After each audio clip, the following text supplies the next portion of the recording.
If you've never heard a story retold in a radio broadcast, where voices resound across an image-free black ether, then you've missed out. And you're quite an anomaly. Because according to a new book published by NPR, National Public Radio, the number of radio listeners has grown from 14.6 million in 2000 to 23 million in 2006. So I guess I'm not the only one stunned into reverence by the voice of Ira Glass in This American Life. For the past 4 years, my morning and evening commutes have been defined by NPR, so it makes sense that I'd finally give this a try. Rid my mind of doubt. Remove the imposing, unbeatable presence of Ira from my mind. And maybe even quit speaking like him too. Still, I can't help but wonder, what kind of story would Ira tell if he slipped into my English 102 class? I suppose, as he always does, he'd cue some smooth transition music before asking the students to speak for themselves.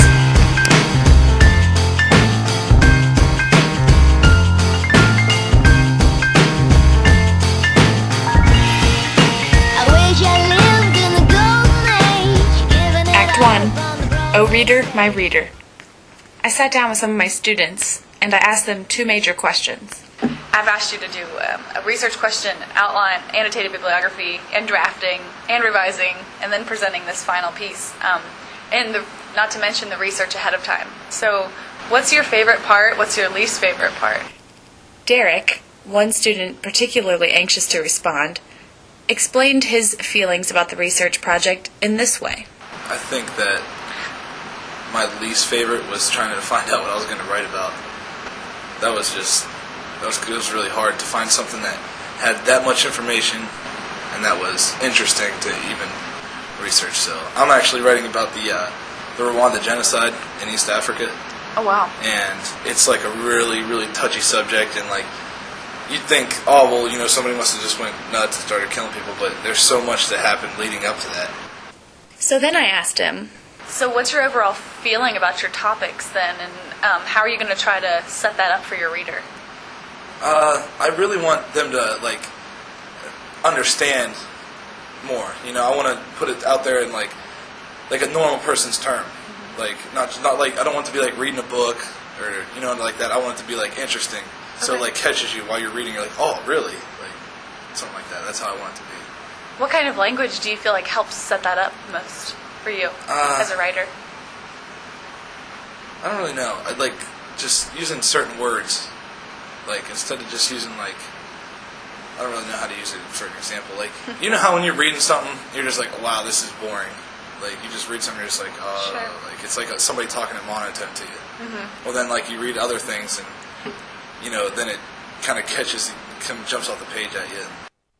To help us get a better idea of what he was trying to say, I asked him to go ahead and read his first introductory paragraph, and he was more than willing to oblige. It's going to be Rwanda, a lesson in tragedy. Okay. One of the smaller countries to be found in East Africa region is the country of Rwanda. Yet even with its small size and compared to the other countries in the region, Rwanda is rich with history and culture in addition to great ethnic tension and violence. Throughout Rwandan history, it has been no stranger to bloodshed or hostility, and many people have lost their lives in the years leading up to the bloodshed that was to occur in the year 1994. It was here in the small country of Rwanda that one of the greatest human rights travesties took place. The Rwanda genocide was ignited when the president of Rwanda and Burundi's plane was shot down. The fury over both presidents' death caused anger and violence to pour into the streets, and a mass extermination of many ethnic Tutsis began. They're called Tutsis, it's like a group of people, began at the hands of many ethnic Hutus. And I think that when you read that, it says bloodshed, and it says mass extermination, and just words like that, kind of jump out. You're like, oh, really? I think my expression at that moment was one of interest, asking him to keep going, keep trying to explain exactly what he was trying to say about the reader and how that influences the way he writes. When I hear the word bloodshed, you think of all this crazy battles and fights and riots going on and people getting killed and stuff like that. So it just, it's going to catch I think it'll catch anybody's, like, if somebody's reading this and they, like my title, they read it like, oh, this is going to be like a wild paper, there's going to be a lot of stuff going on in here. And I think this is probably the best introduction I've ever written. Derek's reflections reveal to us his own understanding of writing and reading, who gets to enter into that relationship and who gets alienated from it. Peter Elbow justifies his idea that we need to broaden our understanding of academic discourse by explaining that it is, quote, definitely alienating for many students to be asked to take on the voice, register, tone, and diction of most academic discourse. Although Derek can't quite articulate why, he's clearly been stupefied by book writing in the past. By using words that essentially wake him up, bloodshed, mass extermination, Derek hopes his readers become interested not only in what he's saying, but how he's saying it. For Teaching College Writing, this is Katie Trout. Taylor. Have you got it in you?